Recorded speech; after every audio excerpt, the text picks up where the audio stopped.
Masechet Baba Kama Daf Mem Vav, le nouveau Pérec.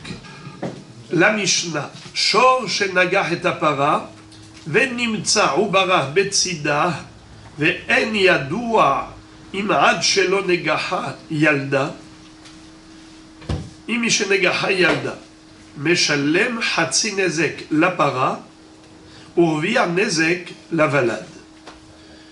On le sait, on l'a appris plusieurs fois, qu'il y a une différence entre un shor tam et shor muad. Si un taureau était tam, c'est-à-dire encore docile, il n'a pas encore pris l'habitude d'encorner, il ne payera que Hatzinezek. Le propriétaire ne payera qu'un demi-tarif du dégât.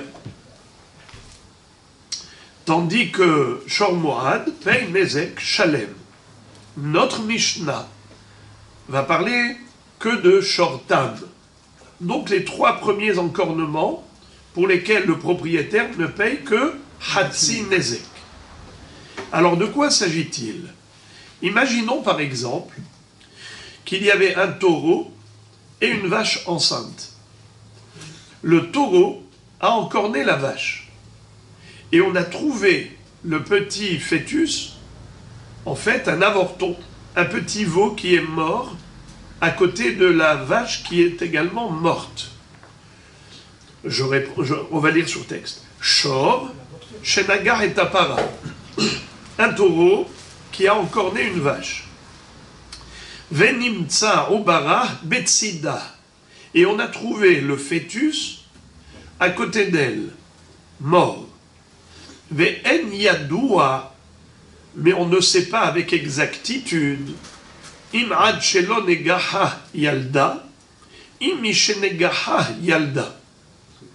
À quel moment le taureau a encorné la vache? Avant la fausse couche? Plutôt, avant l'avortement ou après? Deux possibilités. Peut-être que d'abord, elle a mis bas. Et ce petit fœtus est mort naturellement. Ensuite, elle a été encornée par le taureau. Le taureau donc a tué la vache, mais n'a pas tué le fœtus. Car même si elle était autrefois enceinte, mais elle avait déjà avorté, elle avait déjà fait une fausse couche, le fœtus est mort naturellement. Le propriétaire du taureau est responsable par rapport à la vache, mais il n'est pas responsable par rapport à l'avorton. Donc il ne doit payer que Hatzinezek de la vache, mais pas Hatzinezek du fœtus. Combien coûte une vache enceinte et une vache qui ne l'est pas? Eh bien, on va voir au marché. Évidemment qu'une vache enceinte coûte plus cher qu'une vache qui est vide. Parce que quand on a un potentiel, un fœtus, c'est un petit veau, c'est un potentiel d'une vache ou d'un bœuf, ce qui lui donne évidemment une plus-value. Alors maintenant, est-ce qu'il doit payer le prix d'une vache vide ou d'une vache pleine? Lui maintenant, ce taureau, son taureau à lui, on est sûr d'une chose, c'est qu'il a encorné cette vache et il l'a tuée. Mais on n'est pas sûr qu'il ait tué également le fœtus, car peut-être que cette vache avait déjà mis bas auparavant, et donc il n'a pas du tout touché le fœtus, il n'a pas touché à cet avorton.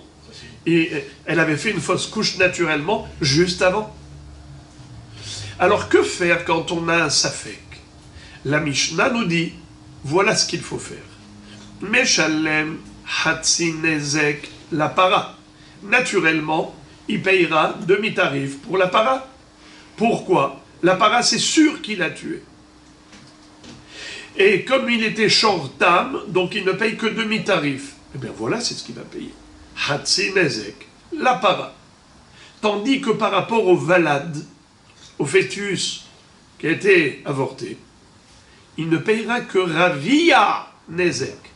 Non pas Hatzinezek, mais ravia, pas un demi-tarif, mais le quart du prix du valad. Pourquoi? Si on était sûr que le taureau, c'est lui qui a tué également le fœtus, alors dans ce cas-là, combien il aurait dû payer? Aidez-moi s'il vous plaît. Hatzin Ezek. Mais maintenant qu'on a un doute, peut-être oui, peut-être non. 50% de oui, 50% de non. Alors qu'est-ce qu'on fait? Alors le compromis, c'est qu'on coupe la poire en deux.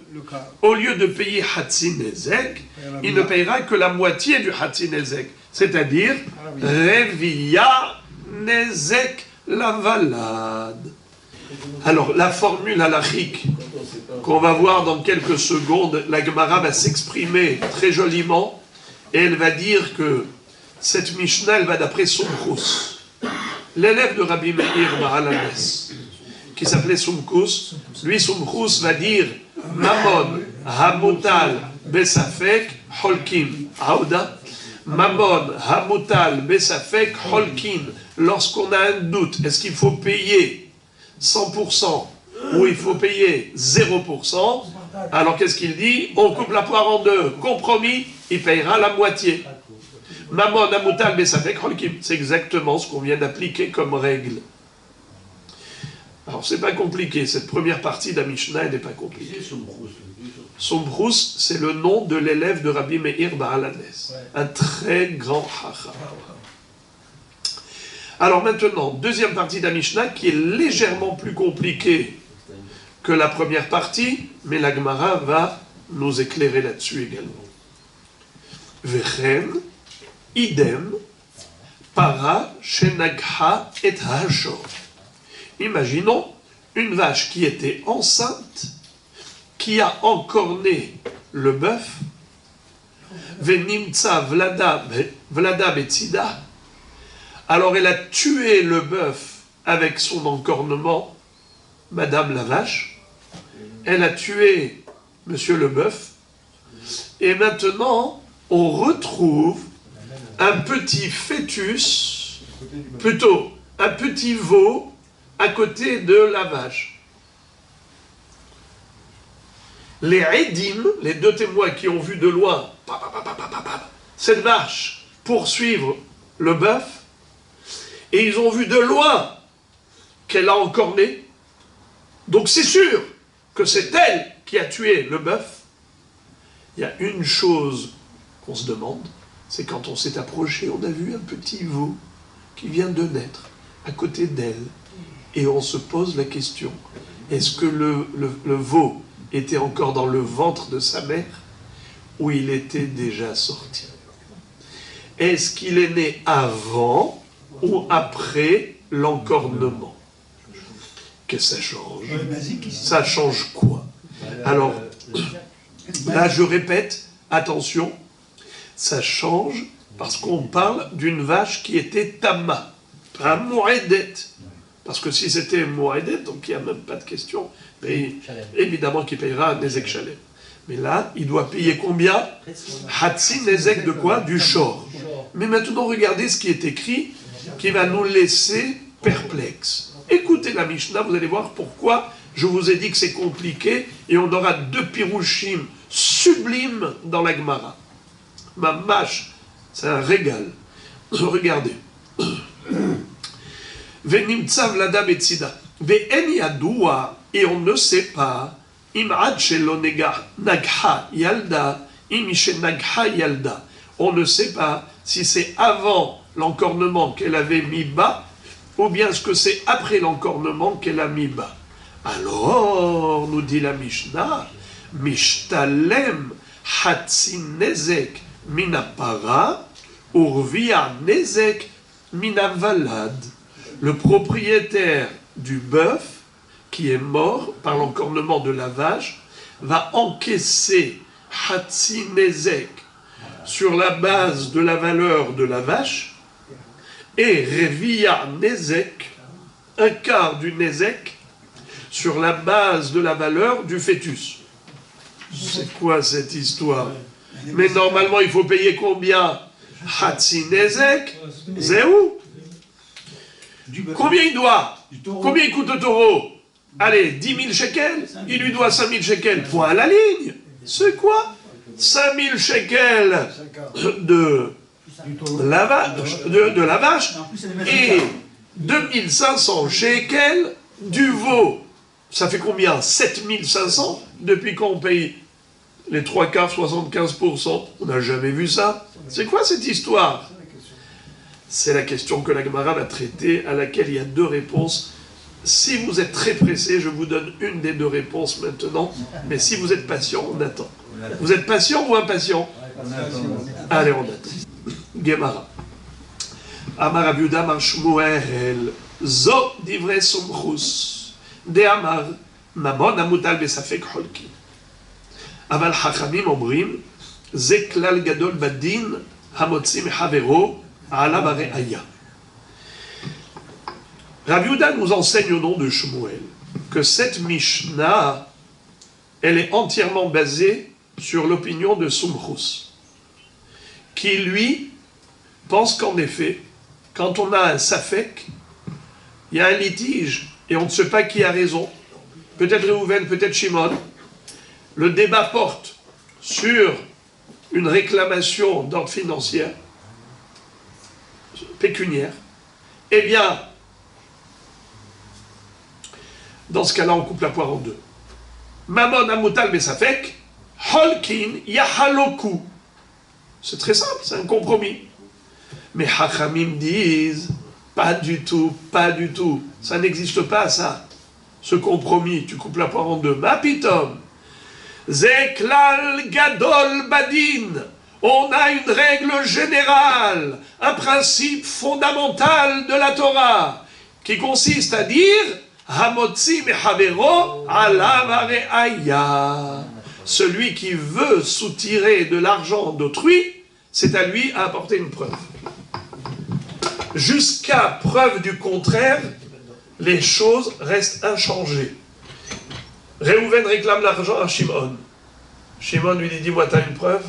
Le Beddin dit à Réhouven, t'as une preuve que Shimon te doit? Non, je n'ai pas de preuve. Tu n'as pas de preuve? Rentre chez toi. Qu'est-ce que ça veut dire ça? Tu viens de réclamer de l'argent sans preuve? Regarde, Rabbi Shimon. Tu viens réclamer de l'argent sans preuve, Hamotzi mechavero ala vareaya. T'as pas de preuve, tu ne reçois rien du tout. Pas un centime. Alors, en l'occurrence, que dirait Chachamim par rapport à notre Mishnah? Reprenons le cas. Shor shenagar et apara, venimtsa obara betzida, ve'en yadua im shenegaha yalda im ad shelo negaha yalda. Qu'est-ce qu'on a dit? Meshalem hatzi nezek la para ou vier nezek la valade. Est-ce que ce serait ça le dîme d'après Hachamim? Que diriez-vous? Il payera que hatzi nezek pour la vache et il payera 0 pour le valade. Pourquoi? Car la para, c'est sûr, on a 2 témoins qui ont vu de loin, comment le taureau poursuivait la vache, et il a encore né, il a tué. Ça de loin, on a vu. Chose qu'on n'a pas réussi à voir de loin, si elle était enceinte, ou bien le petit veau, le petit fœtus qui est mort, l'avorton qui est à côté, est-ce qu'il était encore dans son ventre au moment de l'encornement? Donc en effet, c'est le taureau qui l'a tué. Ou bien peut-être que non, elle avait avorté juste avant. Et donc le taureau n'est pas responsable de la mort du fœtus. Naturellement, il était déjà né mort-né. D'accord? Peut-être que le taureau n'a rien à voir dans cette histoire. Alors écoutez Rabotai, qu'est-ce qu'on fait quand on a un safek? Non, ça c'est Sumchus qui dit Holkin, mais Hachamim dit il ne payera rien pour le fœtus. Pourquoi? Étant donné que qui est le propriétaire du fœtus? C'est Shimon. Il dit à Réhouven, c'est ton taureau qui a tué mon fœtus et ma vache. Réhouven lui dit, il dit la vache, oui, il y a 2 témoins qui ont vu, mais pour le fœtus, est-ce que les 2 témoins ont dit qu'ils ont vu ça? Alors là, tu as une preuve. Les témoins disent, nous, on n'a pas vu. C'était trop loin pour savoir si elle était enceinte ou pas. On ne sait pas. Alors, on a des preuves? Non. Alors, sur la base de quoi tu veux lui soutirer de l'argent à Réhouven par rapport au fœtus? Tu peux lui soutirer de l'argent par rapport à la vache, car pour la vache, tu as une preuve, 2 témoins. Mais pour le fœtus, tu n'as pas de preuve. Sur la base de quoi tu veux lui soutirer de l'argent? Hamotzi mechavero ala bareaya. Tu ne peux pas soutirer 1 centime si tu n'as pas de preuve. Tu n'as pas de preuve, les témoins n'ont pas vu ça. Ils n'ont pas vu l'histoire du fœtus, ils n'ont vu que la mère. C'est clair? La Gemara pose la question, elle dit, pourquoi il avait besoin de dire Zeklal Gadol Badin? La Mali, les Mémar, Zeklal Gadol Badin. Pourquoi Shmuel, quand il vient expliquer cette Mishnah, et il nous dit que l'auteur, c'est Sombrous, qui lui dit Mamon Amutal Besafek Holkin, mais selon Hachamim, il ne payera pas la moitié, le Rébiar Nezek. Il ne payera pas un quart pour le fœtus, parce que Hamotzi Mechavero ala bareaya. Pourquoi il avait besoin de dire Zeklal Gadol Badin? C'est une règle générale dans les lois juridiques. Mais pourquoi il nous parle maintenant de toutes les lois juridiques? On a besoin de parler de ça. Il est en train de nous parler d'un Mishnah et il commence à nous dire Zeklal Gadol Badin. Mais donne-nous le pirouge de la Mishnah, point à la ligne. Dis, Sombrous, il pense ça, Hachamim pense autrement, point à la ligne. Pourquoi tu dis Aval Hachamim Omrim, Zeklal Gadol Badin, Hamotzi Mechavero, ala bareaya. Celui qui veut soutirer de l'argent de son prochain, c'est à lui d'apporter une preuve. Pourquoi il a besoin de parler comme ça? Une exclamation qui est une règle générale. Réponse Itzterir, c'est pour t'enseigner un très grand hidouche. De afilo nizak omer bari, ou mazik omer shema, hamotzi mechavero ala bareaya. Ça va très très loin. Même si le mazik, même si le nizak omer bari et le mazik omer shema, hamotzi mechavero ala bareaya. Qu'est-ce que c'est que bari veshema? Bari, ça veut dire certitude. Shema, ça veut dire un doute. Peut-être. Bari, c'est sûr. Shema, peut-être. Qui dit c'est sûr? Qui dit peut-être? Ici, le nizak, c'est qui le nizak? L'endommagé. Le mazik, l'endommageur, c'est qui? Réhouven, le propriétaire du taureau, c'est l'endommageur, mazik. Shimon, propriétaire de la vache, c'est le nizak, l'endommagé. Sa vache est morte. Le nizak va dire à Réhouven, c'est sûr que c'est ton taureau qui a tué mon fœtus également. Il a tué ma vache, elle était enceinte. Tu vois ce petit avorton? C'est à cause de l'encornement de ton taureau. Je te le dis à 100%. Le mazik dit, je suis pas sûr, hein. T'as des preuves? T'as des preuves? Toi, tu as 2 témoins? Je suis pas sûr, peut-être qu'elle avait mis bas juste avant que mon taureau ne l'encorne, et donc mon taureau il a tué ta vache, d'accord, mais qui dit qu'il a tué ton fœtus? Peut-être le fœtus, il était déjà né auparavant et il est mort-né. Qui dit que c'est mon taureau qui l'a tué? Dis-moi, comment il parle celui-là? Quel est son style de parole à Mr. Reuven le mazik? Eh bien, il dit Shema, peut-être. Et l'autre, comment est-ce qu'il parle, Shimon, quand il vient réclamer? Avec fougue, certitude. Il réclame, il dit, monsieur, ton taureau a tué ma vache enceinte. Tu me dois d'argent pour le Hatzinezek par rapport à l'ensemble. Ma vache et mon fœtus. Coûtait 15 000 shekels. Tu me dois Hatzinezek de tout. 15 000 divisé par 2, ça fait 7 500 shekels. L'autre, il dit, 5 000 shekels, d'accord. Parce que ta vache, elle coûte 10 000 shekels, je te donne 5 000 pour la vache, il n'y a pas de problème. Mais le fœtus, qui dit que c'est mon taureau qui l'a tué? Pourquoi tu veux que je te paye 2 500 pour le fœtus? Eh bien, Rabotaï, nous, qu'est-ce qu'on aurait dit? Il y en a un qui est sûr de ce qu'il dit, et l'autre, il ne sait pas de quoi il parle. Qui est-ce qui est sûr? Qui est-ce qui est sûr? Shimon. Shimon, il dit, je te dis, moi je l'ai vu. Moi, j'ai vu ton taureau qui a tué ma vache enceinte. Alors, je sais de quoi je parle, hein? Je sais de quoi je parle. Je l'ai vu. Elle était enceinte quand il l'a tuée. Il lui a dit, tu as des témoins? Il lui a dit, je n'ai pas de témoins. Parce que de loin, ils n'ont pas vu si elle était enceinte ou pas. Mais moi, je l'ai vu. Nizak Omer Bari, je suis sûr et certain. Et l'autre, qu'est-ce qu'il dit? Mais peut-être tu mens, peut-être que c'est pas vrai. Qui est plus fort, le peut-être ou la certitude? Le doute ou la certitude? Normalement la certitude. Eh bien, étonnez-vous les amis, en l'occurrence, c'est le peut-être qui est plus fort que la certitude. Bari Veshema, normalement Bari Adif. Et ici on dit que le Shema est plus fort que le Bari. Pourquoi? Parce que Hamotzi Mehavero Alav Hareaya, celui qui veut soutirer de l'argent de l'autre, c'est à lui apporter une preuve. Et il n'a pas de preuve, il n'y a pas de témoin. Tu ne peux pas soutirer de l'argent juste parce que tu viens avec des réclamations fulgurantes et enthousiastes. Même si tu es enthousiaste, ce n'est pas une preuve que tu as raison. C'est pour ça qu'il a dit Klal Gadol Badin. C'est un principe fondamental dans les lois juridiques. Hamotzi Mehavero Alav Hareaya. Et même s'il n'est que schéma, il n'est que schéma le mazik. Et le nizak, il est bari. Malgré tout, il ne peut pas lui soutirer de l'argent. Inami, ou encore, deuxième raison pour laquelle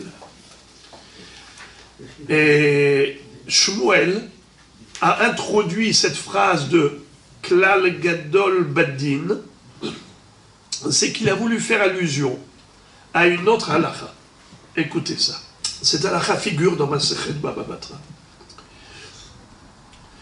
Deitmar, il a été enseigné là-bas.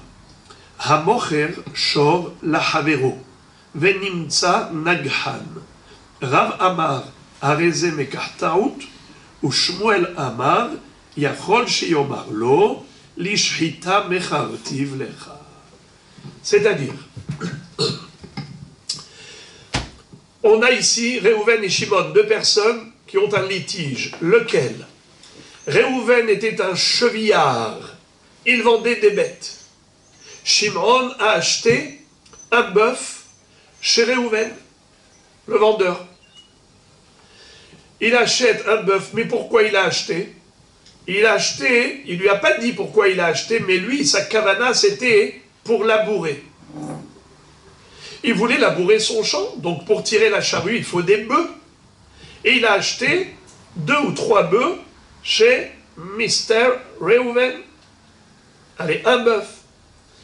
Il a acheté le bœuf, il amène, il attelle à la charrue. Waouh, waouh, waouh, waouh, waouh. Qu'est-ce qu'il fait? Il se met à encorner le bœuf d'un côté. Dès qu'il y a une vache qui passe à côté, boum! Il dit, mais c'est quoi ça? Moi, je t'ai acheté un bœuf pour tirer la charrue, pour travailler tranquillement, labourer de mon terrain. Et qu'est-ce qui se passe? Il a été connu au Tovenimtsa Naghan. Il s'avère être un taureau agressif en corner. Et il dit, eh oh, tiens. Moi, je te rends ton taureau, je te rends ton bœuf. Rends-moi mon argent. Laisse-moi tranquille. Rav dit, il a raison. L'acheteur a raison. C'est un mekartaout. C'est un achat erroné. Parce que Shimon, lui, sa kavana, c'était d'acheter les ridia. C'est quoi ridia? Pour le labour. Et Rabotai, le rov des gens achetaient pour labourer le champ. Car à l'époque, les gens étaient des agriculteurs. Chacun avait son champ, chacun, quand il achetait des bœufs, c'était pour les atteler à la charrue. Et une partie, évidemment, des gens qui achetaient, c'était pour manger de la viande dans la dafina et la pkaïla. Alors, comment ça s'appelle? Rouba les ridia ou mi'uta les nirsata. Le rov des gens, la majorité des personnes qui achetaient des bœufs, c'est pour l'agriculture, pour tirer la charrue, pour le labour. Et le mi'ut, la minorité des gens, c'est pour acheter la viande pour la shrita. Le bœuf pour la shrita. Nirsata, c'est shrita, pour manger de la viande. Alors, si on va d'après le rov, si on va d'après la majorité, est-ce que c'est un achat erroné? Oui, c'est un achat erroné. Car la majorité des gens, pourquoi ils achètent? Pour labourer. Lui, il lui a vendu quoi? Un taureau agressif. À quoi il est bon? Pas à la charrue, pas pour la charrue. Il est bon à quoi? À être mangé dans la dafina. On l'amène aux abattoirs et on lui fait la shrita, et on aura de la bonne viande fraîche pour le couscous. C'est ça? Vous comprenez? Alors maintenant, lui, qu'est-ce qu'il dit, le vendeur? Il dit, mais moi, je l'ai vendu pour le couscous, pour manger dans la pkaïla. Et l'acheteur, il dit, mais moi, j'ai acheté pour la charrue, pour labourer mon champ. Alors, qui a raison? Rav, à qui il donne raison? À qui il donne raison? Bravo, à la majorité. La majorité, c'est quoi pour? Le labour. Alors, qu'est-ce qui va se passer? Qui est-ce qui a raison ici? Mais Kartaout, qui a raison? L'acheteur a raison. Il dit, mais moi, je fais partie de la majorité. La majorité des gens, ils achètent pour labourer. Toi, tu m'as donné un taureau qui est nakhab, agressif. C'est pas bon pour le labour. C'est bon pour la shrita. Alors, rends-moi mon argent. Tiens ton bœuf. L'autre, il dit, ma pitom, vendu, c'est vendu. Marché conclu. L'argent, je le garde. Le bœuf, tu le gardes. Laisse-moi tranquille. Qui a raison? Rav dit, c'est l'acheteur qui a raison. Pourquoi? Holchin bemamon ahar harov. Pour des problèmes d'antécuniaire, on se fixe sur la majorité. Shmuel dit, pas du tout. En holchin bemamon ahar harov. Non. Shmuel Amer, yachol sheyomar lo, lishchita mechartiv lecha. Excusez-moi. Shmuel peut lui dire, on ne suit pas le rov. On va d'après la minorité, pas la majorité. Qu'est-ce que ça veut dire? Le vendeur peut s'appuyer sur la minorité et dire, moi je ne savais pas pourquoi tu l'as acheté. Peut-être pour labourer, peut-être pour la shrita. Moi, dans ma kavana, c'était pour la shrita. Moi, c'est pour ça que je l'ai vendu. Et si je l'ai vendu pour la shrita, ben ça va. Je t'ai pas trompé. C'est pas une vente erronée. Il est bon pour le couscous. Emmène-le chez le shochet. Il dit, mais moi, je l'ai pas acheté pour ça. Il dit, mais tu m'as pas dit. Si tu m'avais précisé que c'est pour labourer, ok. Est-ce que tu m'as dit ça? Tu m'as pas dit. Donc moi, dans ma tête, je te l'ai vendu pour le couscous. Et l'autre, il dit, mais moi, j'appartiens à la majorité. Si on va d'après la majorité, tu me rends mon argent. Mais Kartaout, prends ton bœuf et rends-moi mon argent. Qu'est-ce que dit Shmuel? Hamotzi mehavero alav hareaya. Hamotzi mehavero alav hareaya. Qui veut soutirer l'argent de qui? L'acheteur veut récupérer son argent du vendeur. Donc c'est l'acheteur qui veut soutirer l'argent au vendeur. Et le vendeur dit, mais moi je m'appuie sur la minorité. Alors l'acheteur dit, mais moi je m'appuie sur la majorité. Est-ce que la majorité suffit pour soutirer de l'argent? Pas du tout. Qui est-ce qui dit pas du tout? Shmuel. Shmuel dit, selon Hachamim, qu'est-ce qu'ils ont dit? Klal, Gadol, Badin, c'est une règle fondamentale dans les lois juridiques. On ne va pas d'après la majorité pour soutirer de l'argent. On va d'après la totalité, on va d'après les preuves. Tu as une preuve tranchante à 100%, là tu peux soutirer de l'argent. Mais si c'est pas du 100%, c'est du 90%, majorité. 99%, c'est la majorité, écrasante. Non, c'est pas du 100%. T'as pas de preuve. Une preuve, c'est du 100%.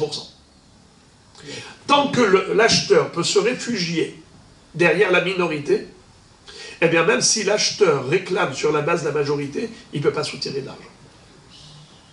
Car Ramotzi mehavero alav hareaya. Alors maintenant, Rabotai, vous avez ici deux réponses dans la Gemara. Pourquoi Shmuel s'est exprimé de la sorte en disant Ze klal gadol badin?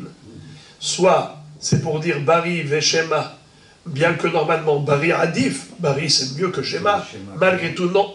Quand le détenteur de l'argent prétend Shema, même si l'autre il est Bari, on va d'après celui qui détient l'argent. L'autre ne peut pas soutirer de l'argent à celui qui le détient tant qu'il n'a pas une preuve à 100%. Ça ne suffit pas d'hurler et de dire Bari, je suis sûr de ce que je dis. Il faut des preuves. Deuxième réponse, pourquoi il a dit Klal Gadol Badin, c'est pour dire que même si on a Rov et Mirut, figurez-vous qu'on ne va pas d'après le Rov. Ça suffit le Mirut pour laisser l'argent chez son détenteur. L'acheteur, il a l'argent dans la main, le vendeur, excusez-moi, le vendeur a l'argent dans la main, l'acheteur ne peut pas lui soutirer sous prétexte que c'est une vente erronée, mais kartaout, comme l'a dit Rav. Il faut une preuve. T'as pas de preuve? La majorité n'est pas une preuve. Majorité, ce n'est pas une preuve. Une preuve, c'est du 100%. Majorité, c'est du 90%. Non, en général, Bari Veshema, Bari Adif, mais c'est seulement lorsqu'il n'y a pas de Mourzak. Par exemple, l'argent, il n'est pas détenu ni par l'un, ni par l'autre. Étant donné qu'il n'y a pas de Mourzak, alors là, je dis bien sûr, je mets sur la balance Bari, de l'autre côté Shema, entre la certitude et l'incertitude, évidemment que la certitude l'emporte sur l'incertitude. Mais c'est seulement lorsqu'il n'y a pas de Mourzak. Or, ici, on a un Mourzak. Ici, on a quelqu'un qui détient l'argent. Et l'autre veut soutirer. Alors là, je dis, même s'il est Bari, et le détenteur de l'argent, il n'est que Shema, il ne peut pas lui soutirer de l'argent sur la base de Ta'anat Bari. Il faut une Re'aya. Quand est-ce qu'on dit Bari et Shema, Bari Adif? C'est que quand il n'y a pas de Mourzak. L'argent, il est au milieu, personne n'est Mourzak, ni l'un ni l'autre. Là, on va d'après les Ta'anot. Mais pourquoi on dit ça? Puisque c'est un safek. Comment? Sauf, c'est un safek. Ok. S'il n'y a pas de Mourzak. Oui, mais quand on a un safek, qu'est-ce qu'on fait? Par exemple, quand on a le rov, on a un safek. Est-ce qu'on va d'après le rov? Oui. Quand on a un safek, on va d'après le rov. Mais pas quand... Oui, mais pas quand le rov, il est contre la hazaka. C'est ça ce qu'on est en train de dire ici. Quand est-ce que le rov est valable en temps normal? Quand il n'y a pas de Mourzak. Quand est-ce que Bari et Shema est plus fort que Bari est plus fort que Shema? Quand il n'y a pas de Mourzak. Mais quand le Bari vient contre le Mourzak, ou le Rov il vient contre le Mourzak, là non. Le Rov, il est nul, d'après Shmuel. Le Bari est nul. Pourquoi? Parce que ça va contre la Hazaka. La Hazaka, c'est-à-dire détenteur. Celui qui est Mourzak de l'argent, on ne peut pas lui prendre, c'est ce qu'on appelle en araméen, Ok, Mamona Behezkat Mare. Laisse l'argent chez son propriétaire. Les choses restent inchangées. La Gemara ouvre une parenthèse. Elle dit, j'ai pas compris tout ce débat-là. Cette grande mahloquette entre Rav ou Shmuel, elle paraît bizarre. On aurait pu clarifier tout simplement la situation. Comment? Venihze, il gavra des avines les radia. Il gavra des avines les nirsata. Il suffit de faire un tout petit sondage et on peut voir est-ce que cet homme, généralement, est-ce qu'il achète des bœufs pour le labour ou bien généralement il achète des bœufs pour la shhita, pour le couscous. C'est-à-dire par exemple, si c'est un boucher ou un agriculteur, tu vois, est-ce que ce monsieur, il est agriculteur ou il est boucher? S'il est boucher, il achète des bœufs pour vendre de la viande. Donc c'est sûr que c'est pour les abattoirs. S'il est agriculteur, c'est sûr qu'il achète des taureaux pour des bœufs pour tirer la charrue. Alors comment ce débat a pu avoir lieu entre Rav ou Shmuel? Rav dit mais Kartaout, Shmuel dit non, il ne peut rien faire. Mais pourquoi il y a ce débat? Il y a un débat quand on a un problème, mais là il n'y a pas de problème. On peut clarifier tchik-tchak le problème. La tzricha begavra des avin leha ou la. Cet homme-là, quand il venait acheter, tantôt il achetait pour Radia, tantôt il achetait pour Nirsata. C'est-à-dire qu'il était un homme qui achetait souvent chez le chevillard, mais parfois il se servait des bœufs qu'il achetait pour le labour, et parfois pour le couscous, c'est-à-dire il vendait de la viande, et donc de ce fait, tu ne peux pas déterminer son intention par rapport à son habitude, car sa coutume, elle n'était pas figée. Il avait l'habitude d'acheter, mais 50% de ses bœufs, il les utilisait pour l'agriculture, pour tirer la charrue, et 50% des bœufs qu'il achetait, c'était pour les abattoirs. Alors tu ne peux pas savoir... Il doit le dire. Exactement. Mais puisqu'il ne l'a pas dit, eh bien c'est pour cela qu'on a un débat. Parce que si les choses avaient été dites clairement, alors Bichlal, il n'y a même pas de Sugia, on peut fermer la Gemara. Mais tout le problème, il commence par le problème.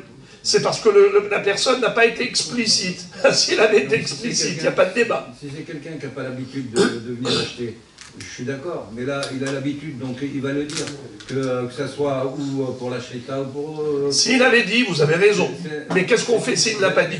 Il a l'habitude. Il a l'habitude. Mais pourquoi il ne l'a pas dit? Il a oublié.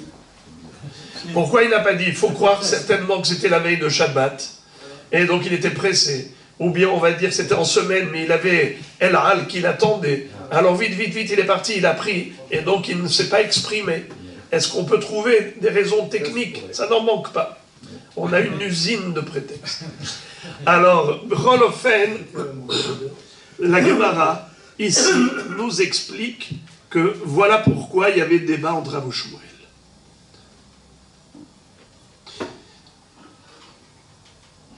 La Gemara dit malgré tout, je ne comprends pas ce débat. Venehze, on n'a qu'à voir. Ideme radia, les radia, ideme nirsata, les nirsata. Je n'ai pas compris. Est-ce que c'est le même prix quand tu achètes un bœuf pour la charrue ou que tu achètes un bœuf pour la viande, pour la shrita? C'est pas du tout le même prix. Lequel qui coûte plus cher? La charrue. Faux. Non, le bœuf pour la charrue. Ben non. Le bœuf pour le labour coûte normalement beaucoup plus cher que le bœuf pour la boucherie. Pourquoi?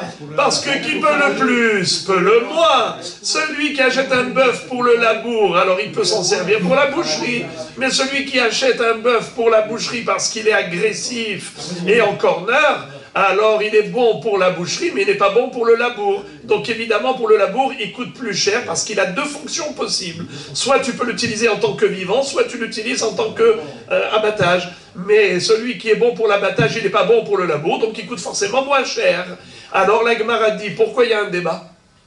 Et on peut déterminer quel était l'objectif de cet achat. Est-ce que c'est pour le labour ou bien pour la shrita en fonction du prix? Quel était le prix? Combien il coûtait? On ne savait pas. Par exemple, combien ça coûte un taureau pour le labour, un bœuf, pardon, pour le labour, combien ça coûte? 20 000. 20 000 shekels. Combien il coûte pour la boucherie? 10 000. 10 000. Ah non, tu vois combien il a payé? Il a payé 10 000, c'est que c'est la boucherie. Il a payé 20 000, c'est que c'était pour le labour. Alors comment il peut y avoir ici, Bichlal, un débat?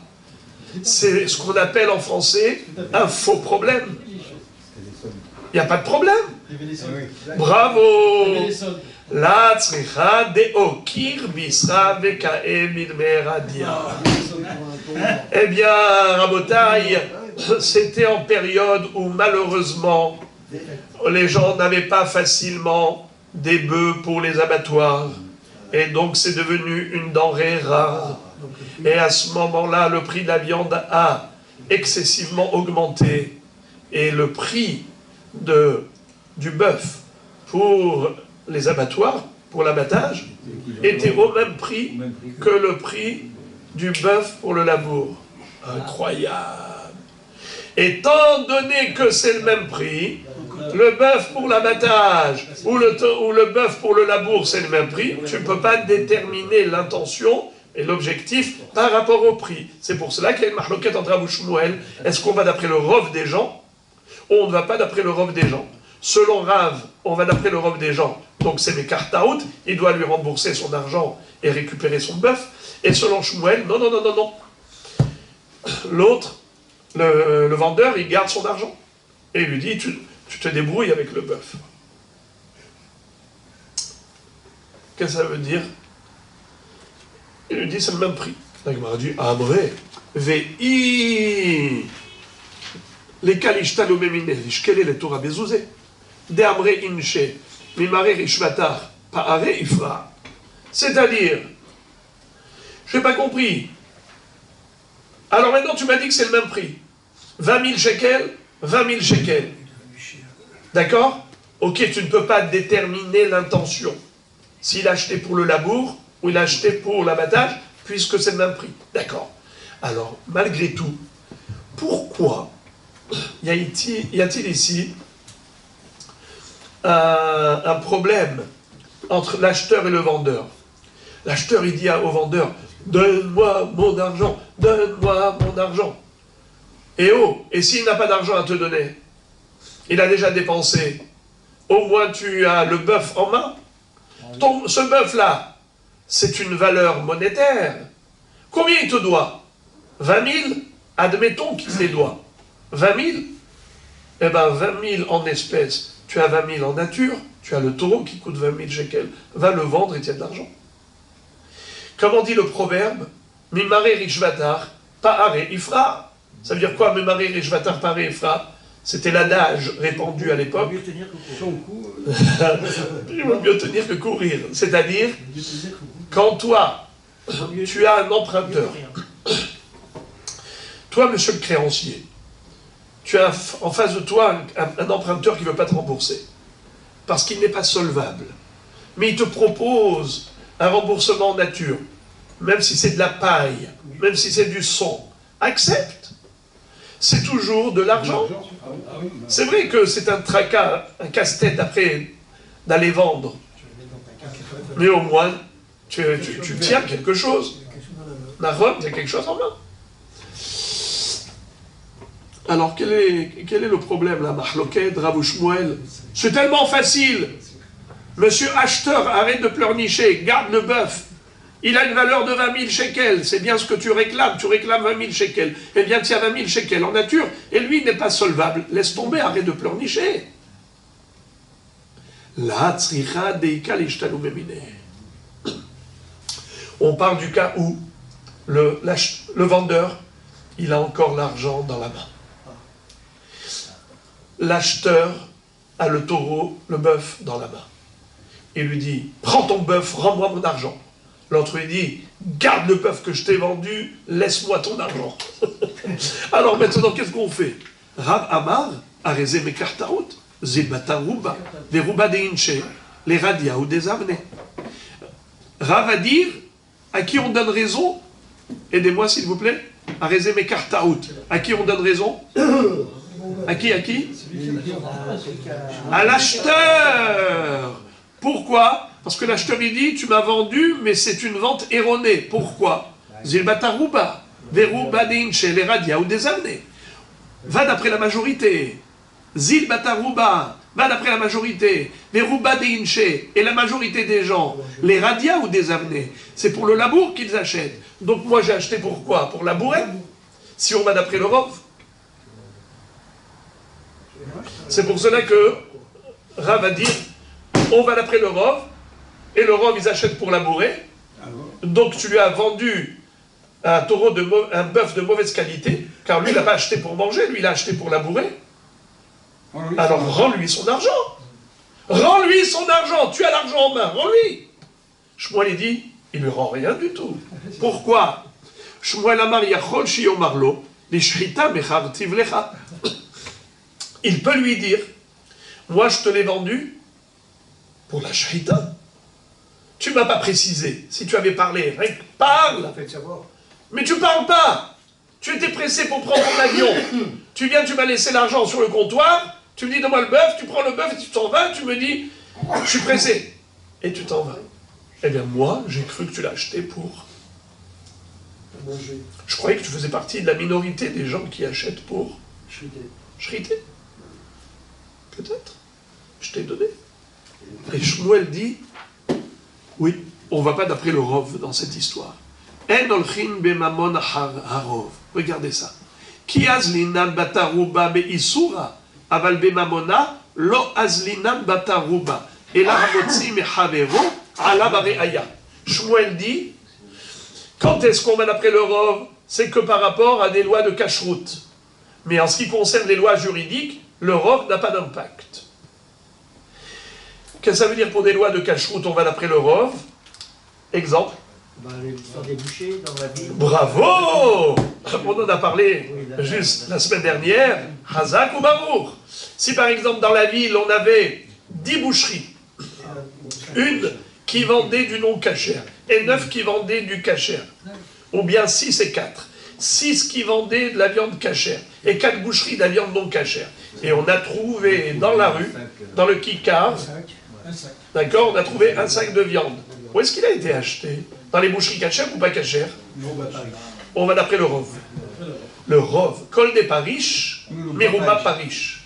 Tout ce qui s'est détaché de l'ensemble, s'est détaché de la majorité. Là, je vais d'après la majorité. La majorité des boucheries, elles sont cachères, la viande est cachère.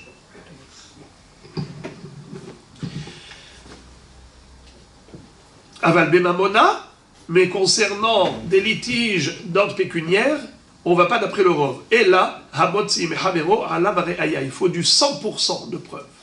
Il faut une preuve basée sur un témoignage, sur un shtar, sur du 100%, pas du 99,9%, pas de rov.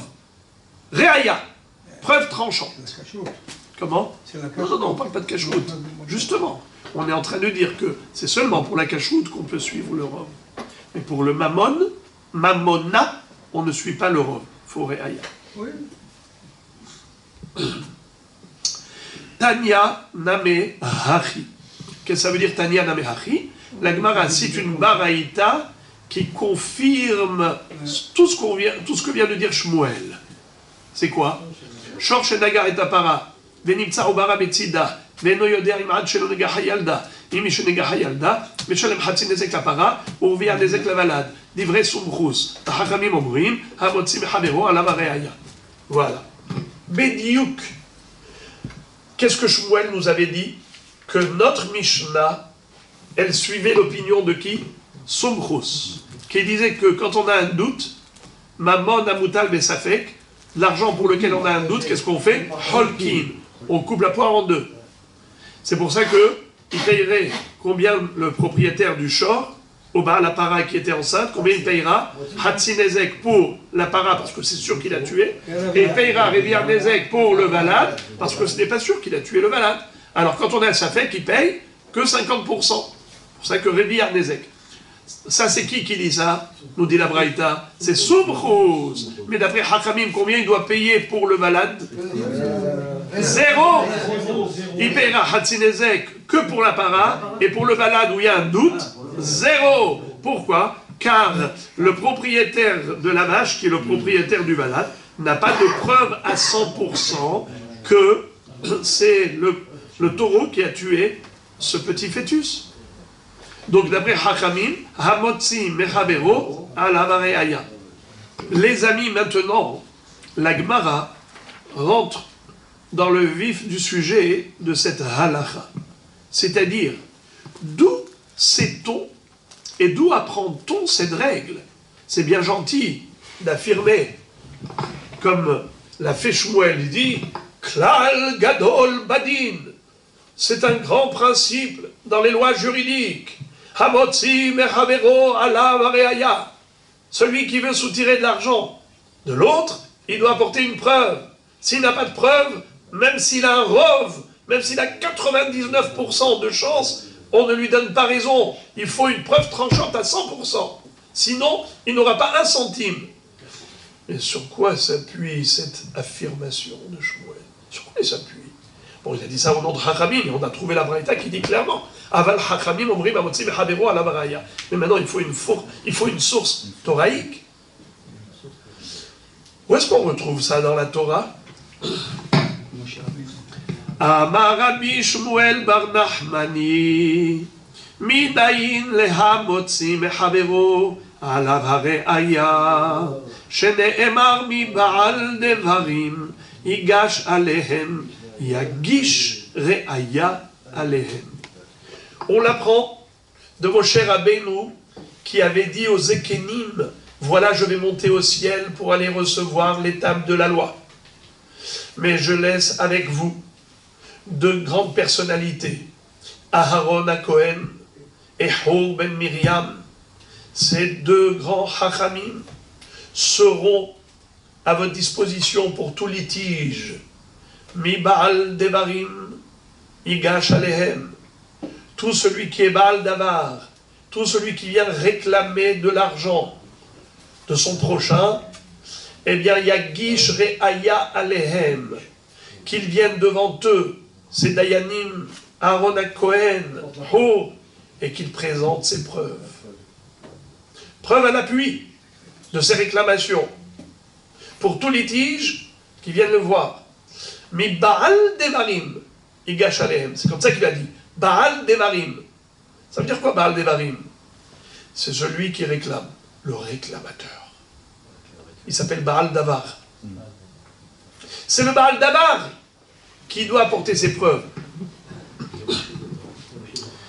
Ok, Rabotai, c'est bien? La Gemara dit, Matkif la Rav Ashi, Halamalikra, Svarau, Dekaivle Keeva, Azile Beasia. La Gemara dit, mais je n'ai même pas besoin de ce pasouk pour m'enseigner ce principe fondamental. Pourquoi? J'ai besoin d'un pasouk pour me le dire, mais c'est évident. Sinon, c'est trop facile. Et oh, Shimon, tu me dois 10 millions de shekels. Oh, vous croyez qu'on va me les donner si j'ai pas de preuves? Je n'ai pas de shtar, je n'ai pas de témoin. Je te dis, hey, tu me dois 10 millions de shekels. Est-ce qu'on peut imaginer qu'on va me les donner, ces 10 millions de shekels? Évidemment que non. On vient de dire, on va pas d'après l'Europe. Non, quand je réclame et je n'ai pas de preuves. Ah, mais juste avant, on a dit pourquoi on va pas d'après l'Europe, parce qu'un monsieur Merchabella. Justement. Donc il y a le pasouk.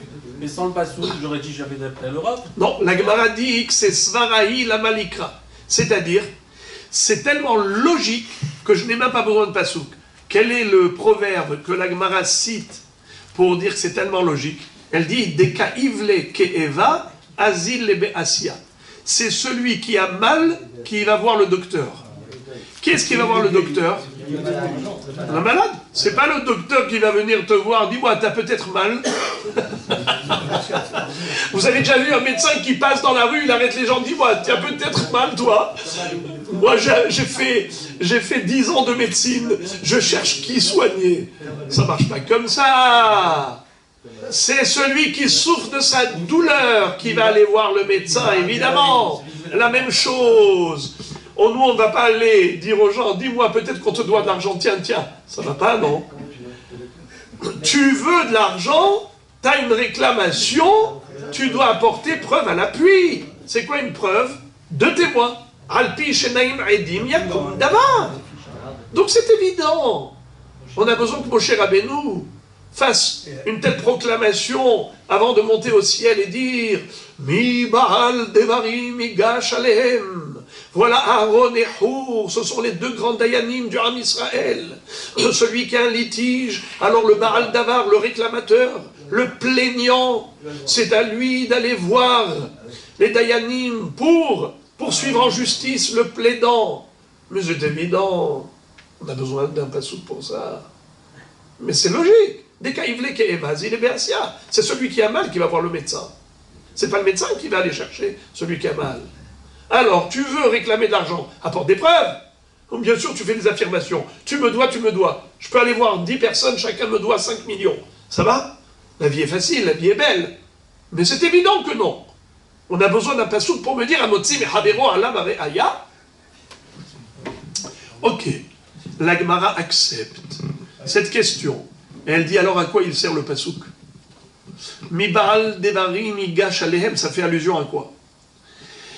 Et la kra, ça veut dire le pasouk, l'egder Rab Nachman amar Rabba baravua. C'est pour l'enseignement suivant. De amar Rab Nachman amar Rabba baravua, Rab Nachman a dit au nom de Rabba baravua, minayin she'en nizkakin ela la tovea tehila, shene'emar mi baal devarim mi gash alehem, yagish devarav alehem. D'où sait-on qu'on va d'abord tenir compte de la plainte du plaignant avant de prendre en considération l'argument du plaidant? Eh bien, on l'apprend de ce pasouk. Mi baal devarim igash alehem, yagish re'aya, yagish devarav alehem. On s'explique. Rashi, pour expliquer cette phrase de la Gemara, il donne 2 cas de figure. Il dit, imaginons, par exemple,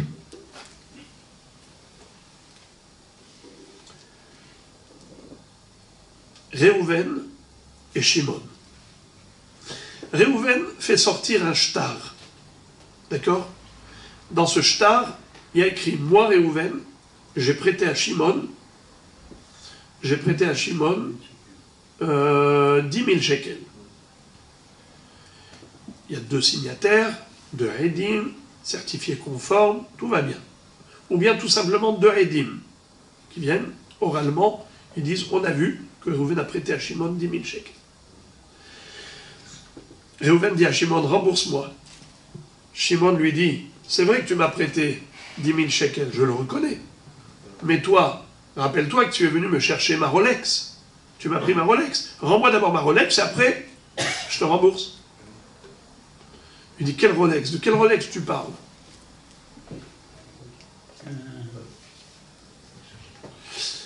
Alors maintenant, qu'est-ce qu'on fait? On tient compte de la réclamation de Shimon, ou bien on tient compte de la réclamation de Réhouven? Réhouven, il a un shtar. Et Shimon, il a des prétextes. On tient compte de qui? De Réhouven, qui vient avec un shtar. C'est lui, le plaignant. Mi Baal Devarim, Igash Alehem. Ou encore, un autre cas, nous dit Rashi, imaginons un mashkon. Par exemple, c'est notoire, on le sait, que Shimon avait donné à Réhouven un mashkon, un gage. Il lui a donné la Rolex. Mais maintenant, qu'est-ce qu'il lui dit? Il dit, écoute, la Rolex, tu l'as portée. Tu l'as mise sur ton bras. Et j'ai vu que tu as été dans des mariages, hein, tu as fait comme ça, comment on appelle ça, le faux riche, hein. Eh bien, moi j'ai vu quand le serveur a servi le poisson, hein, à ce moment-là, paf, il a servi, à ce moment-là, il a donné un coup avec la louche, et moi j'ai vu maintenant que la vitre est rayée. Tu vas me rendre maintenant la Rolex avec un verre rayé? Ça va pas, non? Ça a baissé de valeur. C'est toi maintenant qui me dois de l'argent. C'est toi qui me dois de l'argent, c'est pas moi qui te dois. Tu sais ce que coûte le verre d'une Rolex? Alors toi maintenant tu viens me réclamer des sous, tu oses? Tu n'as pas honte? Tu n'as pas honte? Alors écoutez ça. Qu'est-ce qu'on fait maintenant? Les Dayanim, ils sont perplexes. À droite, à gauche. Eh bien écoutez bien. D'abord on s'occupe de Réhouven. Réhouven a un shtar ou des Edim, comme quoi il a prêté de l'argent à Shimon. Shimon, tu rembourses. C'est pas matière. Il n'y a pas de matière à Il n'y a pas de débat là-dessus. D'abord, tu dois, tu rembourses.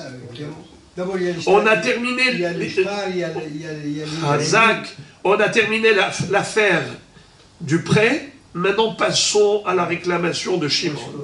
Mais on va dans l'ordre, Hazak ou Baour. Il n'y a pas de compensation possible. On ne va pas maintenant faire du balagan. On fait les choses clairement. On s'occupe du premier dossier et on passe au second. D'abord, Shimon rembourse à Réhouven. Et après, Shimon, tu as une réclamation par rapport à la Rolex. Et on va voir. On va amener des experts, on va amener des Edim, nanani, nanana. Et s'il te doit de l'argent, il n'y a pas de souci. Mais d'abord, ce qui est sûr, c'est que toi, tu lui dois. Tu rembourses. Mi Baal Devarim. Il y a Gish Devaram Alehem, c'est-à-dire Nizkakin les Baal la Toveya Tehila. Pardon, la Toveya Tehila. On s'occupe du Toveya, du plaignant, du réclamateur, d'abord. Et ensuite, l'autre. Écoutez ce que la Gemara ouvre comme parenthèse. Elle dit Amre Mehardere, Peramim, Shenizkakin la Nitva Tehila. Qu'est-ce que ça veut dire? Entre parenthèses, les Hachamim de Nehardea ont dit que parfois on va prendre en considération en priorité la contre-plainte. La contre-plainte de l'emprunteur. Le Nitva. C'est qui est Tovéa? Le plaignant, le créancier. C'est qui prétexte? C'est le plaidant, c'est l'emprunteur. Alors on a dit de qui on s'occupe? Du plaignant, pas du plaidant. Il dit parfois on s'occupe du plaidant. Tehila. Dans quel cas? Si ça peut lui faire défaut, si ça peut lui porter préjudice, le fait de lui mettre la pression pour rembourser son prêt. Tu lui dis, eh oh, nous on se bouche les oreilles. Nous les Dayanim, on ne veut pas t'entendre, monsieur le plaidant. Nous on n'écoute que le plaignant d'abord. On verra ton histoire après, c'est un deuxième dossier. Pour l'instant, tu rembourses. Et lui, m'skin, il a fait faillite, il n'a plus d'argent liquide, il n'a plus d'espèces, il n'a plus de liquidité. Qu'est-ce qui lui reste? Des biens immobiliers. Mais comme le Beddin, si jamais ils exercent sur lui la pression en lui disant « Monsieur, tu rembourses, tu rembourses, tu rembourses », lui, qu'est-ce qu'il doit faire pour rembourser? Il est obligé de vendre les biens immobiliers. Et les gens, qu'est-ce qu'ils font? Ils profitent de l'occasion. Ils exploitent sa situation de faiblesse. Ils savent que maintenant il est pris à la gorge par le Beddin qui demande de rembourser la dette. Alors ils en profitent pour baisser le prix de l'immobilier. Ils disent « Ah, tu es obligé de vendre maintenant rapidement. » Eh bien, nous, on est prêt à t'acheter. Mais ils baissent le prix. Skin. Comme on dit, Batar Anya Azla Aniota. La pauvreté poursuit le pauvre. Non seulement déjà qu'il n'a plus de liquidité, il fait faillite, maintenant il faut qu'il brade aussi ses biens immobiliers, il ne peut même pas les vendre normalement parce qu'il n'y a pas de temps, on lui met la pression. Dans ce cas-là, on dit non. Dans ce cas-là, pour ne pas lui porter préjudice, alors on va être patient et on va inverser l'ordre. Normalement, on aurait dû d'abord traiter la réclamation de Réhouven, mais maintenant on va plutôt traiter le prétexte de Shimon. C'est-à-dire, on va dire, Shimon, qu'est-ce que tu prétends? Eh bien, ma Rolex, il me l'a rayé. Il n'y a pas de problème, viens, on va voir la Rolex. Les experts, venez, ta-ta-ti, ta-ta-ta. Peut-être que finalement, c'est vrai. Eh bien, ça va entrer dans l'ordre. Et peut-être qu'il n'a plus d'argent à rembourser. On ne va pas lui dire, rembourse d'abord, et après, s'il doit te rendre, il va te rendre. Non, on ne va pas faire ça. On ne va pas faire la sourde oreille. On va prendre en considération cette situation où il risque de perdre la valeur de son immobilier, et on va lui dire, attends, apporte la Rolex, on traite le sujet, peut-être non seulement qu'il n'est pas redevable vis-à-vis de Réhouven, peut-être que c'est même Réhouven qui est redevable vis-à-vis de Shimon, il doit encore lui rajouter de la monnaie par rapport à la Rolex qui lui a abîmé. Mais il faut expertiser. Mais en tout cas, on ne va pas appliquer la règle précédente. La règle précédente, c'est qu'on a dit, on fait la sourde oreille. Vis-à-vis du plaidant, il est en train de nous parler de Rolex, des histoires, on dit, on veut pas t'écouter, laisse tomber. Il t'a prêté de l'argent, il a un shtar, tu lui dois, rembourse. Point à la ligne. D'abord, on clôture ce premier dossier. Maintenant, il n'y a pas de problème. Reviens, et cette fois-ci, c'est toi qui vas être le plaignant. Mais pour l'instant, tu n'es que le plaidant. On ne peut pas prendre en considération le plaidant quand on a le plaignant. Mibal devarim. Yagish dvarabale. Mais, parfois, dit Nerdé, à toute règle, son exception. L'exception confirme la règle. Pourquoi? Parfois, il faut prendre en considération le fait qu'il va faire faillite, ce monsieur. Alors, en effet, Nizkakin, Peramim chez Nizkakin, la Nitva Tehila. Parfois, on s'occupe de la réclamation du Nitva, le plaidant qui réclame sa Rolex, Vechidami des Kazile Nirse. Dans quel cas, si les Nechassim vont être Zolim, ils vont perdre de la valeur à cause de cette pression. Allez les amis, maintenant on va revenir à la Mishnah. Vechen para shenagha et ashor. Hatzinezek urvia nezek, palganiska ou deba eshaloumé. Voilà, maintenant on arrive à la deuxième partie de la Mishnah. Je vous avais dit que c'était compliqué. Pourquoi c'était compliqué? Qui est-ce qui se souvient de la deuxième partie de la Mishnah? Quel était le cas de figure? Dans le premier cas, c'est Shor, Shenagar et Tapara. Le Shor qui a encore né une vache enceinte. Ça, c'était le premier cas. Mais dans le deuxième cas, c'est le contraire. C'est la vache enceinte qui a encore né le bœuf et qui l'a tué. Seulement, quel est le safek? Est-ce que, puisqu'on a trouvé le petit veau à côté de la vache, alors qu'est-ce qu'on ne sait pas? Est-ce qu'au moment de l'encornement, la vache, elle était encore enceinte, ou bien est-ce qu'elle avait déjà mis bas auparavant, et ensuite elle a encore né le shor? Qu'est-ce qu'on fait dans ce cas-là? La Mishnah nous a dit, alors, on va prélever Hatzinezek de la para, et Revia Nezek du valad. Alors la Gemara pose la question, elle dit, quoi? Palganizka ou débarré chaloumé? Koulenizka nacherivra mayavite. Je comprends rien du tout. Pourquoi est-ce qu'il faut payer Hatzinezek plus Revia Nezek? Ça fait combien? 3/4 du Nezek. Mais combien il doit payer normalement? Hatzinezek. La para a tué le shor il coûtait 20 000 shekels, il doit payer 10 000 shekels. C'est quoi cette histoire de lui faire payer 10 000 shekels de la vache et 5 000 shekels du fœtus, du petit veau qui vient de naître? C'est quoi cette histoire-là? Regardez la Gemara, comment elle dit 3/4. Au lieu de dire 3 quarts, vous savez comment elle dit? Elle dit la totalité moins un quart. Kule nizka nache riva. Maïravite. Qu'est-ce que ça vient faire ici? C'est-à-dire, demi-nézek, on connaît. Hatsi-nézek, on connaît. Mais 3 quarts du nézek, on ne connaît pas. C'est quoi cette histoire? Première réponse, Abaye. Alors les amis, attachez la ceinture. Amar Abaye, Hatsi Nezek et Had Me'arba'a Banezek. Urvia Nezek et Had Mishmone Banezek. Ve'ipara uvlad de Had Ninhu, Achinami de Matzi Amarle le Baal Apara, Mima Nafshach, Hatsi Nezek Havli. Et là, la Tsericha, de Para de Had, uvlad de Had. Ve'i de Kadim Tavre le Baal Tehila, Achinami de Amarle le Baal Apara, Paradidach Aziktan, Havli Re'aya de Itlach Shutafe. Et là, de Kadim Tavre le Baal Valad Tehila, de Amarle Galit Ada'atach, de Shutafa Itli. Alors les amis, s'il y a un grumeau dans notre étude d'aujourd'hui, c'est là. Alors on va, Be'ezrat Hashem Idbarach, essayer de résorber le grumeau. Allez. Primo, c'est que nous savons que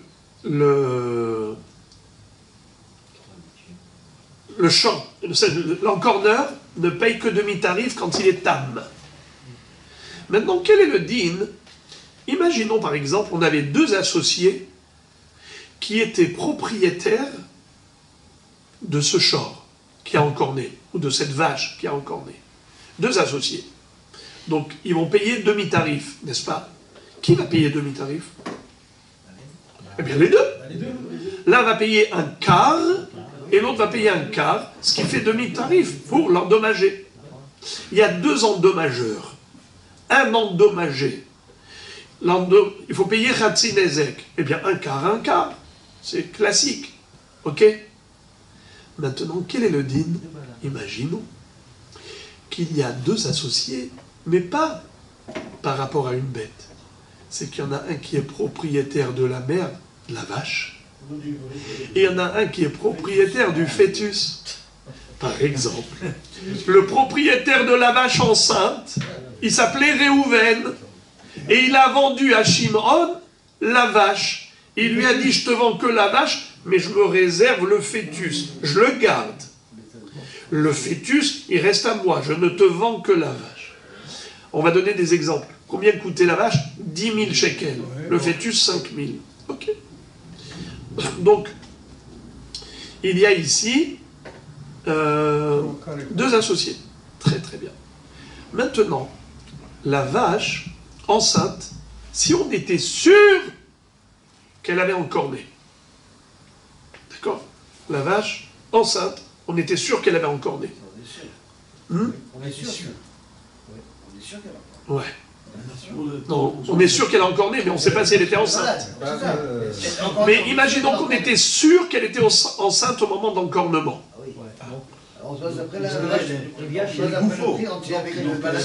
Imaginons par exemple que le Nézek, on va dire le Nézek, c'était 10 000 shekels. Ok?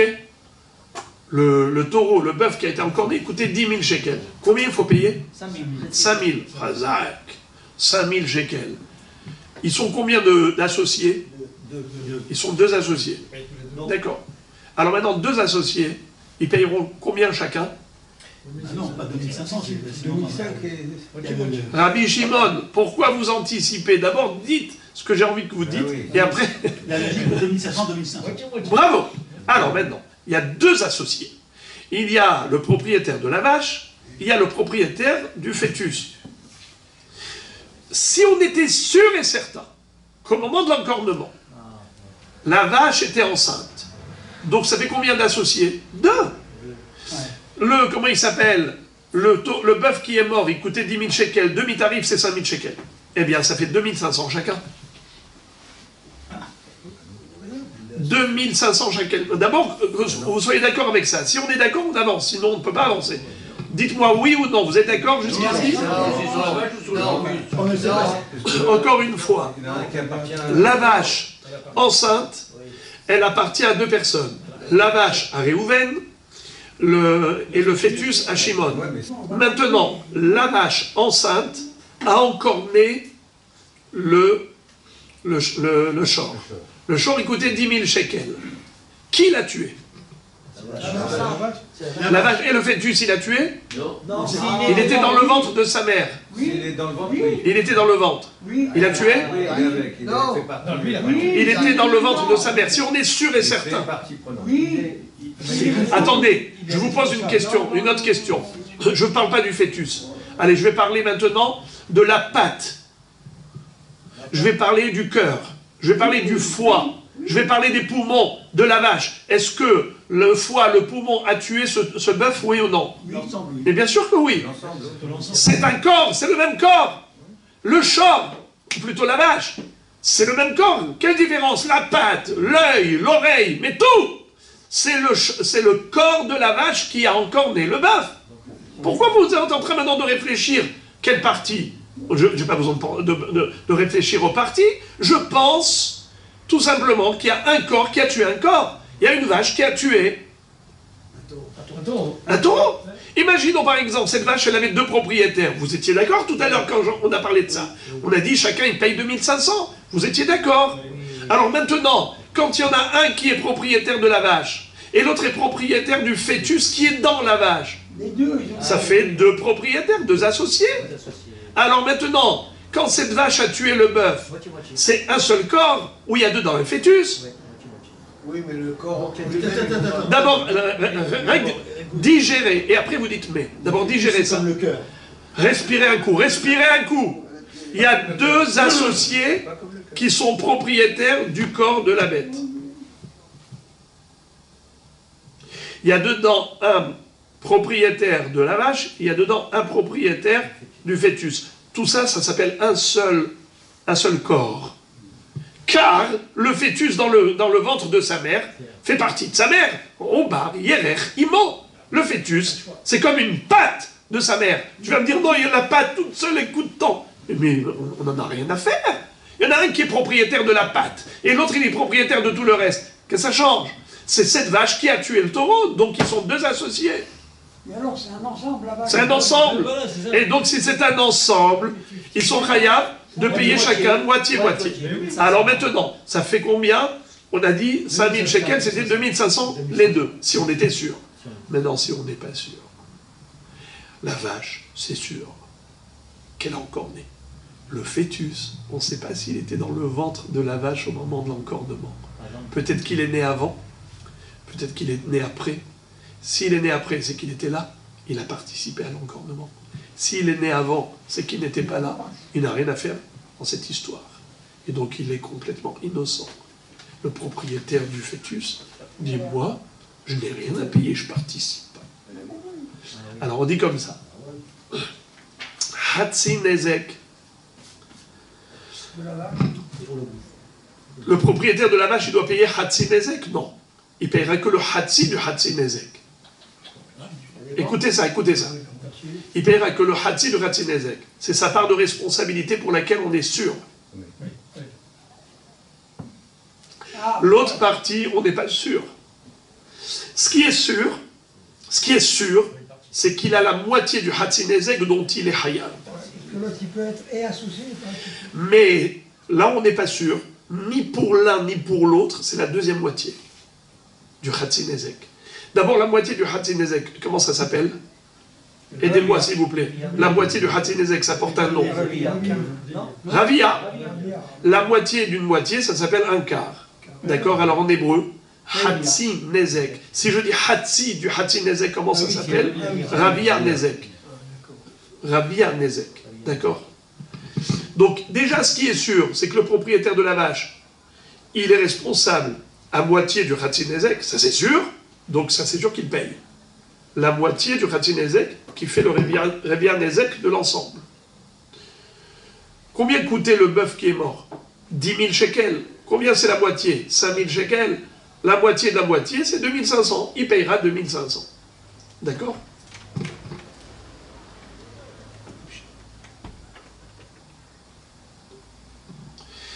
Maintenant, l'autre, le propriétaire du fœtus, est-ce qu'il est hayav ou il est patour?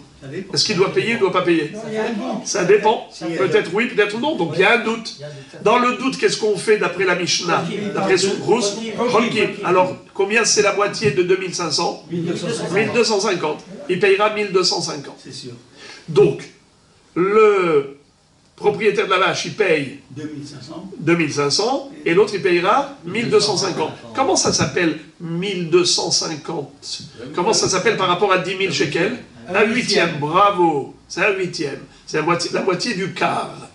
Donc maintenant, quand on dit Hatsi Nezek Minapara et Revia Nezek Minavalad, voilà le sens de la Mishnah. Hatsi, c'est Hatsi du Hatsi Nezek. C'est un quart. Un quart. Hatsi du Hatsi Nezek, ça c'est Minapara. Maintenant, Minavalad, c'est un quart. C'est un quart. C'est la moitié du Revia. La moitié d'un quart, c'est un huitième. Donc ça fait que combien il va toucher le propriétaire du bœuf? Il va toucher combien de huitièmes? 3 huitièmes. Bravo. Hazak ou Barour. Il ne va toucher que 3 huitièmes de la valeur. C'est-à-dire, ça coûtait 10 000. Normalement, il aurait dû toucher 5 000. Et maintenant, combien il va toucher? 3 750. Bravo, 3 750. Donc il aura touché un quart de la part du propriétaire de la vache et un huitième de la part du propriétaire du veau. Hatzinezek mina para, vervia nezek mina valad. Maintenant, quelle va être la kushia? D'abord, excusez-moi, parenthèse. La Gemara dit, attention, bémol, ça dépend chez qui le réclamateur est arrivé en premier. La Gemara dit, premièrement,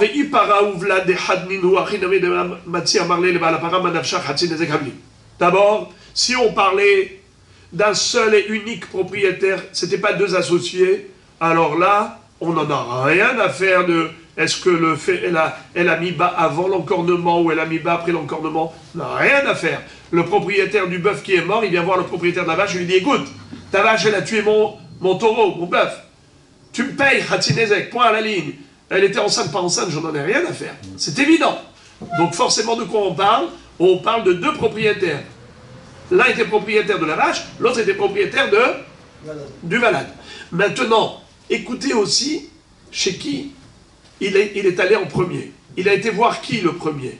La Gemara dit, I de Kadim. Tavre le Baal Apara Tehila. Achina midamar le Baal Apara. Paradidach Ziktan. Havli Re'aya de Hitlach Shutafé. S'il avait été voir le propriétaire de la vache, écoutez bien, écoutez ça. S'il a été voir le propriétaire de la vache, il dit, écoute, toi, ta vache a tué mon bœuf, paye-moi, Hatzinezek, 5000 shekels tu me payes. Le propriétaire de la vache ne peut pas lui dire, écoute, ma vache était enceinte, et le propriétaire du fœtus était Shimon, moi, je payerai que la moitié de la moitié. Ben, putain, il lui dit, moi, je connais pas, moi, Shimon. Moi, ce que je sais, une chose dont je suis sûr et certain, c'est que ta vache, elle a tué mon taureau. Toi, tu dis qu'il y a quelqu'un d'autre qui est associé au problème, qui a encorné le propriétaire du fœtus. Apporte-moi des preuves qu'à ce moment-là, elle était enceinte. Si tu as des preuves qu'elle était enceinte à ce moment-là, au moment d'encornement, c'est vrai, toi, tu me payes la moitié du Hatzinezek et lui me paye la moitié du Hatzinezek. Mais maintenant, moi, je ne connais pas Shimon. Moi, je connais le propriétaire de la vache, Réhouven. Paye-moi, Hatzinezek. Et ça marche. Alors, de quoi on parle quand on a dit Revia Nezek d'un côté et un huitième du Nezek de l'autre? Et là, des Kadim Tavae, les bas à la Vlad Tehila, des Amar les Galit à Da'atar, des Shutafa Itli. On parle du cas où le propriétaire du bœuf qui est mort a été voir qui en premier? Figurez-vous, Shimon. Au lieu d'aller voir Réhouven, le propriétaire de la vache, il a été voir Shimon, le propriétaire du veau, du fœtus. Il lui dit, écoute, tu sais que ton petit veau, là, il était dans le ventre de sa mère et au moment où il était dans le ventre de sa mère, il a encore né, sa mère, elle a encore né, mon bœuf, elle l'a tué. Paye-moi le Hatsi de Hatzinezek. Tu es associé. Il dit, eh oh, peut-être oui, peut-être non. Peut-être qu'elle avait déjà mis bas auparavant. Et donc mon veau, il n'a pas participé. Peut-être oui, peut-être non. Alors qu'est-ce qu'on dit? On coupe la poire en deux. Combien il va payer? Non pas la moitié du Hatzinezek, mais la moitié de la moitié du Hatzinezek. C'est-à-dire un huitième. Alors maintenant, comment il s'appelle le propriétaire de la vache? Il lui dit, toi-même tu as été le voir. Ça veut dire que tu admets que j'ai un associé. Tu ne peux pas t'attendre à ce que je te paye moi la totalité du Hatzinezek. Toi-même tu reconnais que j'ai un associé. Alors tu viens me réclamer que la moitié du Hatzinezek. En effet, dans ce cas-là, il pourra lui payer que la moitié du Hatzinezek et l'autre lui a payé la moitié de la moitié, c'est-à-dire un huitième. Alors,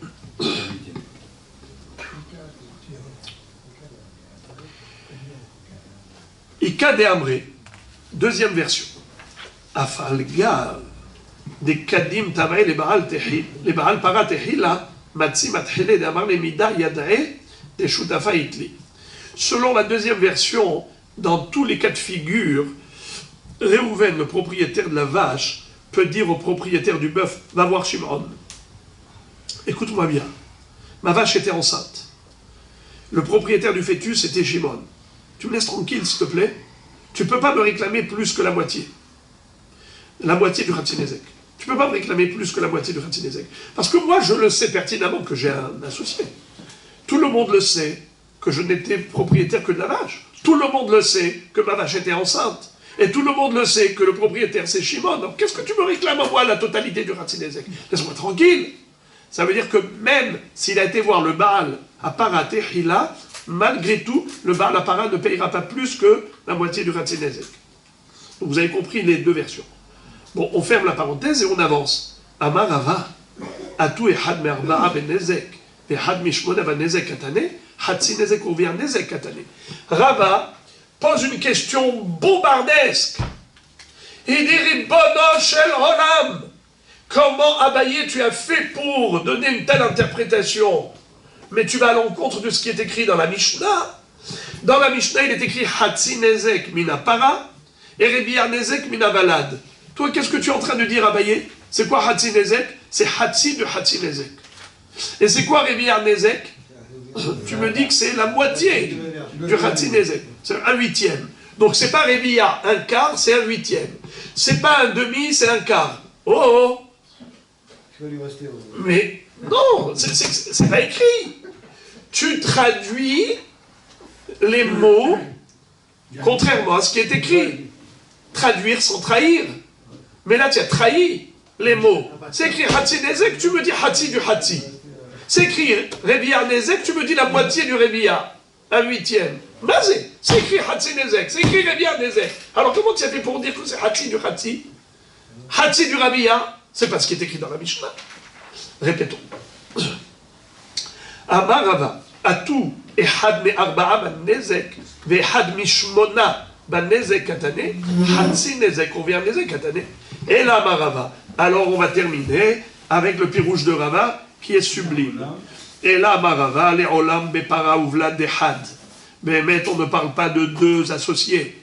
Un qui est propriétaire de la vache et l'autre est propriétaire du fœtus. On parle d'un seul propriétaire de la totalité de la vache et du fœtus. Et voici le sens de la Mishnah. Ita le para, mishtalem hatzinezek mi para. L'état les para, mishtalem rebiya nezek mi valad. Étant donné qu'on connaît la règle, que le hatzinezek, c'est migoufo.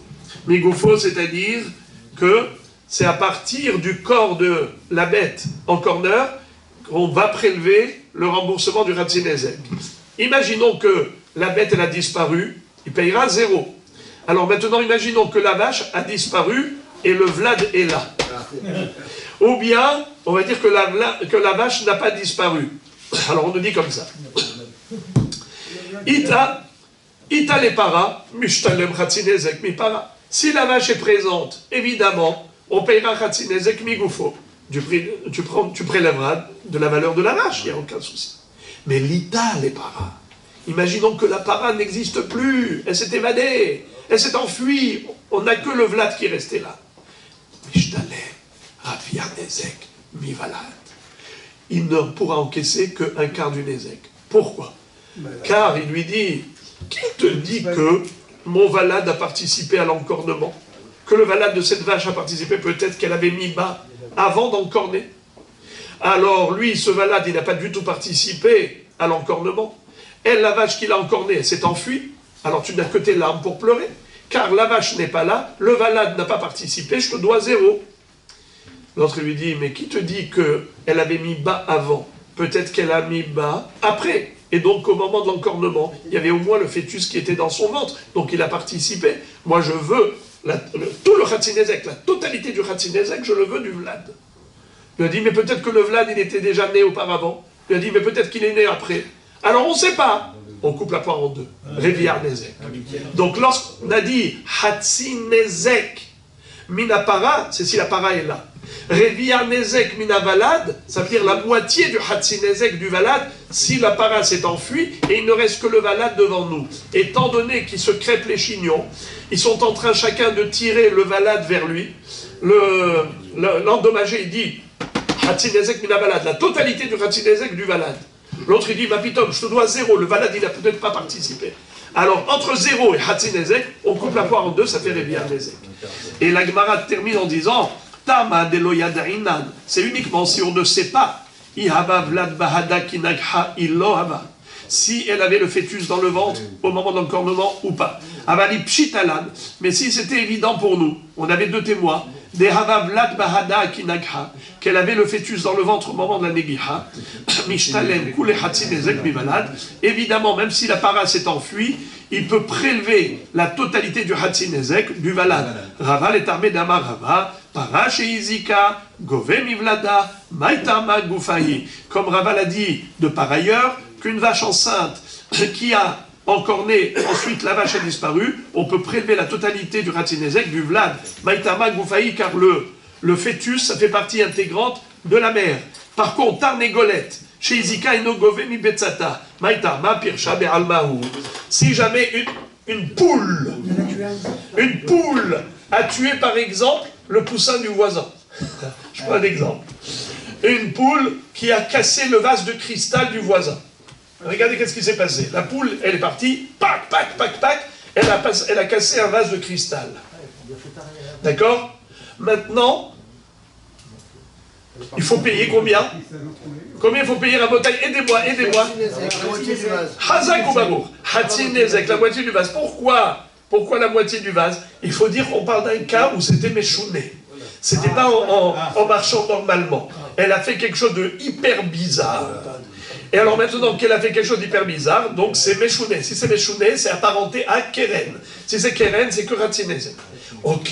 Ce Khatsinezek, maintenant, imaginons que la poule, elle avait des œufs. Elle a donné naissance à un œuf. Elle a pondu un œuf. Mais au moment où elle a cassé le vase de cristal, l'œuf était dans son ventre. Rabotai, qu'est-ce qu'on a dit par rapport au fœtus? On a dit que le fœtus, il fait partie intégrante du corps de la mère. Et par conséquent, s'il faut faire un calcul de Khatsinezek, on prend en considération également le prix du veau pour se faire encaisser si on avait la certitude qu'il a participé. Quel est le din si on a la certitude que la poule, avant de pondre l'œuf, quand elle a cassé le vase de cristal, elle avait l'œuf dans son ventre? Est-ce que maintenant, on peut par exemple se faire payer du Khatsinezek du vase de cristal en prenant le prix de la poule plus le prix de l'œuf, ou bien on va dire que l'œuf, lui, même s'il était dans le ventre de la poule, il n'est pas considéré comme étant un participant, comme étant un facteur et un acteur dans ce Nezek. D'après vous, qu'est-ce que vous dites? Il faut dire qu'il y avait l'œuf dedans. Oui, il y avait l'œuf dedans, mais est-ce que maintenant, quand on va payer mes gouffons, est-ce qu'on va payer aussi sur la base de l'œuf qui était dans son ventre, ou bien uniquement le prix de la poule elle-même? Pas du tout. Pourquoi non? Eh bien, c'est l'erreur. C'est exactement ce qu'est en train de nous dire maintenant Rava, qu'il y a une différence fondamentale entre un œuf et un fœtus. Le fœtus, ce qu'on appelle Obar Yerechimo, il fait partie intégrante de la mère. Tandis que l'œuf, c'est Pirsha Be'alma. C'est quoi Pirsha?